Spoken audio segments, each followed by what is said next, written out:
La fête celtique de Samonios est une célébration traditionnelle qui marquait le début de la saison sombre pour les anciens Celtes. Cette fête était associée à la fin de la période de récolte et à la préparation pour l'hiver. Samonios était un moment de transition où les Celtes rendaient hommage aux dieux et aux esprits de la nature, et où ils se préparaient pour les mois sombres à venir. Lorsque l'Église catholique a cherché à christianiser les célébrations païennes, elle a souvent choisi de superposer des fêtes chrétiennes sur des festivités existantes. Ainsi, la Toussaint, qui est célébrée le 1er novembre, a été établie pour honorer tous les saints et martyrs de l'Église catholique. La veille de la Toussaint, le 31 octobre, est devenue la fête de la Toussaint, une veillée de prière pour les âmes des défunts.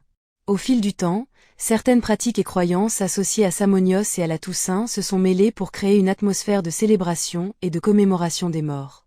Parallèlement, l'influence de la fête celtique de Samonios et des croyances païennes a également eu un impact sur l'émergence de la fête moderne d'Halloween.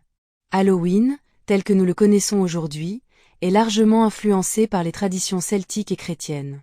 Les rituels de Samonios, tels que l'allumage de feux sacrés et le passage entre les mondes des vivants et des morts, se retrouvent dans les festivités d'Halloween, avec des éléments comme les citrouilles sculptées Jaco, lanternes, les déguisements de fantômes et de sorcières, et les bonbons distribués aux enfants. Ainsi, la fête celtique de Samonios, la Toussaint et Halloween sont tous liés par des thèmes de la transition entre les saisons, de l'hommage aux morts et des traditions de célébration et de commémoration. Ces festivités ont évolué au fil des siècles pour devenir des célébrations populaires et culturelles, marquées par un mélange de coutumes anciennes et de pratiques modernes.